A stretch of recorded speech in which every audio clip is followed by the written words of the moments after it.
Are you Matthew Aldridge? I'm the attorney of fact for Matthew Aldridge. You were what? The attorney of fact. Attorney what? Of fact. Attorney of fact. And what does that mean? You know, right. His authorization to do legal representation. Are you a licensed attorney? No, I'm simply an attorney of fact. Okay.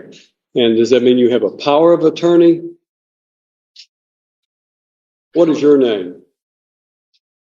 What is your name? All right, guys, today's court hearing is absolutely wild. We got Matthew Aldridge here, or at least that's what the papers say. But the guy at the podium here is pulling the whole I don't have a name act. He's calling himself the attorney of fact, which isn't even a real thing in law. By the way, these sovereign citizen types always try to argue that the court doesn't have any power over them, but here's the deal: courts have jurisdiction over anyone in there. Area period the judge isn't buying it for 1 second and shuts him down in the most epic way at the end here. He really outsmarts this guy. Here, let's go ahead and get into it. My name? Yes, sir. I don't have. You don't have a name?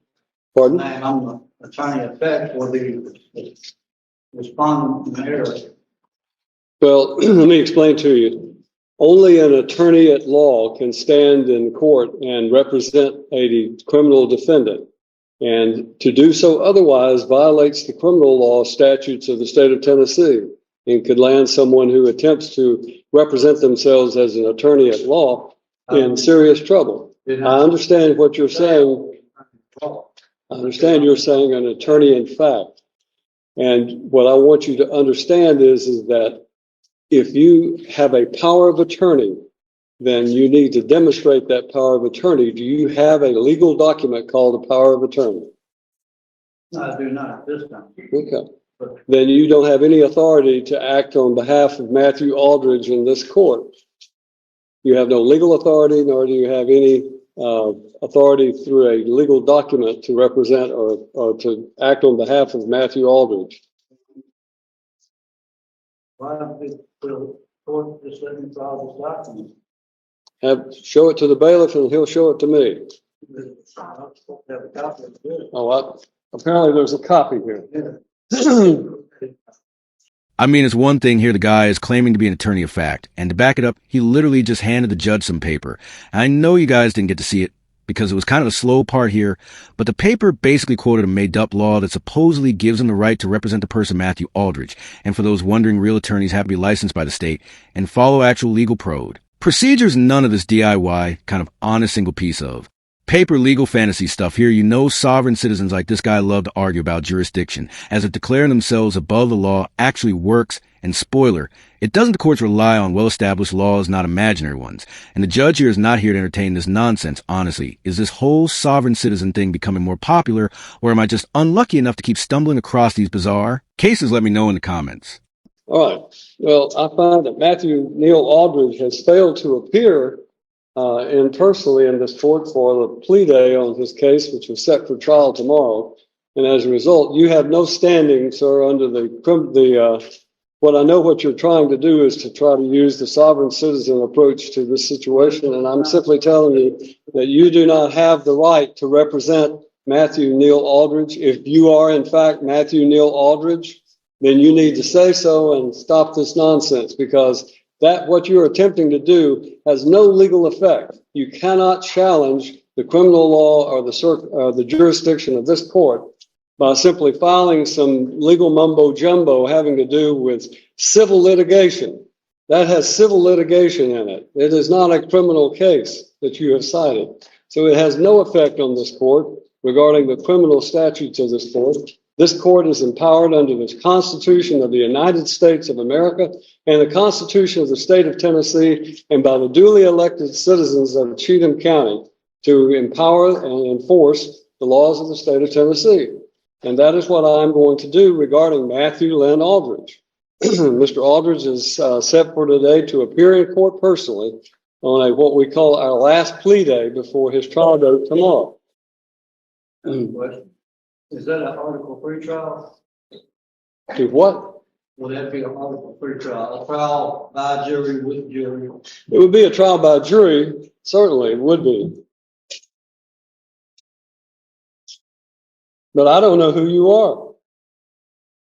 And I don't think you have any authority if you are not Matthew Lynn Aldridge to appear before this court. And you're wasting valuable time to all of these other citizens who are here today. So when I'm talking, you stop talking. No, you will when I'm finished talking. You are wasting the court's time by doing this, and I'm just simply instructing you that if you are, in fact, Matthew Lynn Aldridge, then this is your last day to settle your case. The trial date is set for tomorrow, and unfortunately, it will not go forward because of the fact that I have a conflict and I have to be in Stewart County on a civil matter. So we're going to assign a new trial date for Matthew Lynn Aldridge. All right. To Matthew Aldridge and the individual standing before me whose name must not be uttered. This judge here is handling this lunatic like an absolute pro. I mean, he's staying calm while shutting him down at every turn here. This guy barely even got a chance to push his attorney of F nonsense before the judge dismantled it piece by piece here. It seems like the judge kind of took this personally, or that he just has this case. Kind of this stuff kind of happened a lot, but especially when guys start quoting his made-up laws, and I just think it's really funny the judge went in there and said he can't utter his name. That was kind of funny. Usually you see judges kind of be more stoic and don't show expression. So that was kind of funny to me, but it was clear from the start that this judge was not going to waste any of his time on this circus guy here. But at the end of the day, guys, it just goes to show how ridiculous and pointless these stunts really are. Then we will set a July 15th trial date for Mr. Aldridge. Whatever this document is that you have filed is in fact invalid because it does not cite any valid criminal statute, and therefore I'm denying whatever that might be in the way of a motion. The trial date will be July 15th. The last day for Mr. Aldridge to enter a plea or go to trial will be July the 8th. July the 8th. Now, we're going to give you a card. If you are, in fact, Matthew Aldridge and you're just playing games with the court regarding this nonsense that you filed, then you may get this card and you may go on about your business.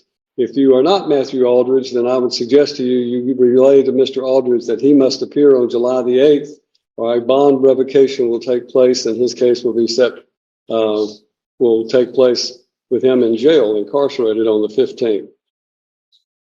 That's the judgment of the court. You need to take your piece of paper and go on about your business. Sovereign citizens are truly something else.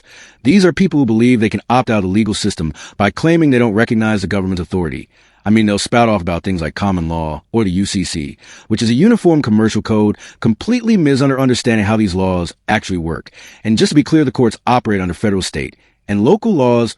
I don't know if they know that or not, but laws that have been in place for centuries and are backed by the Constitution. There's no loophole where you could just decide the rules don't apply to you, yet these folks will clog up courtrooms with bizarre arguments, wasting everyone's time and just achieving absolutely nothing but criminal record in the process. I mean, legally speaking, though, the whole sovereign citizen defense falls apart. Because of something called jurisdiction, courts have jurisdiction over anyone within their geographic area, no matter what legal nonsense you claim. That stuff might sound clever in the echo chambers, but judges have seen it all, and they definitely don't entertain it for a second. And for anybody wondering, trying to avoid taxes or dismiss the speeding ticket with these tactics doesn't just fail, it can actually result in heavier penalties for wasting the court's time. Personally, I don't get why these people keep trying this. I mean, do they think they're actually out ING the system, or is it just a weird sense of rebellion?